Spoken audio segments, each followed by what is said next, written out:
Thinking of the Battle of Waterloo, by the way, we were very lucky that Blucher had lived. He'd had his horse shot out from underneath him, and so, abandoned on the battlefield, the Prussian army, beaten by Napoleon, was already retreating back to Prussia, going to leave the British army in the lurch at Waterloo, when Blucher staggered back off the battlefield, asked his second-in-command where the hell the Prussian army was told it was drawing back to Prussia, and said he'd given his word to Sir Arthur Wellesley that the British would have the Prussian support, and the Prussian army turned around and marched to Waterloo, where they were there in time to achieve victory on the fields of Waterloo. So we were very lucky that he'd survived.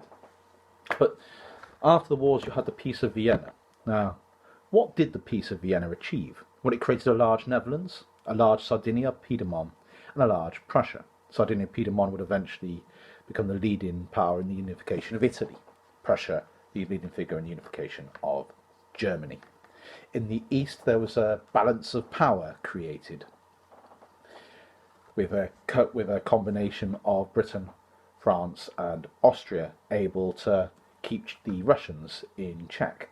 On land, there was a balance of power. At sea, however, there was a monopoly of power. The British controlled the world's sea lanes, with the British now having a huge economic lead over any of its rivals. If we look at the British Empire, now pre-war, Santo Domingo provided around 3/4 of the French colonial trade. It's now British. Britain had become, in the words of the historian Kennedy, a super-dominant economy. France had deindustrialised. Britain had had the Industrial Revolution. Europe had been devastated by war, plundered by the French. Britain had not. In 1815, Britain controlled most of Europe's colonies, dominated its maritime trade routes, and, crucially, its re-export trade.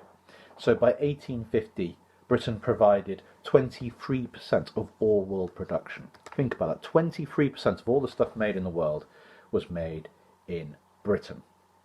2% of the world's population was now responsible for 45% of the world's industrial output. Britain had become the workshop of the world. That's the real consequence of the Napoleonic Wars, the Industrial Revolution and Britain's dominance of the 19th century.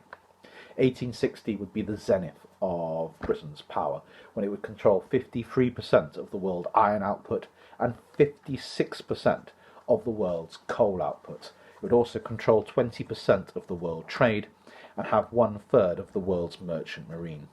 The Royal Navy would also be would not only just be the most powerful fleet, it would be equal to the next 4 fleets combined. And so the Royal Navy really would rule the waves and be beyond any coalition to challenge British control of the sea lanes.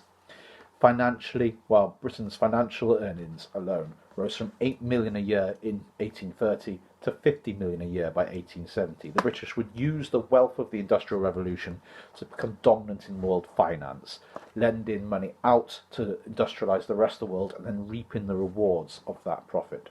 Whereas France has a very different fate.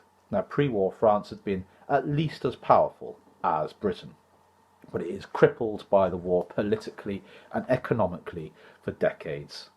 Its industrial revolution is pushed back, deindustrialised for decades, and France remained a backward agrarian country. Its economic class lost money and trade advantages to Britain, and in 1816 it was economically and politically more backward than it had been in 1788. So while Britain advances, France falls back. It ceased to be a political or economic rival to the British, at least until the 20th century. Politically unstable, and crucially, its population devastated. Remember, at the start of this war, its population is 3/4 that of Russia and nearly twice that of Britain. However, this will all be changed. French population growth will be sluggish for decades to come, with disastrous consequences for the 20th century. France would lose its population advantage over the great German states. Remember, at the start of the war, 30 million Frenchmen, 8 million Prussians. By the First World War, Germany would have a far, far bigger population than France, with fatal consequences for the 20th century. The French state would remain over-centralised, and still has problems with that today. Even its 1959 constitution needs a very centralised French state as a consequence of the Treaty of Vienna. Europe-wide, the Treaty of Vienna will create a system of highly centralised, militarised states. States like France, Germany, Italy, Austria-Hungary. Great central power dominated by the military. And so it would create the Europe that would go to war in 1914. And the Napoleonic Wars had devastated Europe. Around 10% of Europe's population was dead. Not necessarily on the battlefield, but simply by the tramp of armies, the spread of plague, loot, and devastation that armies bring.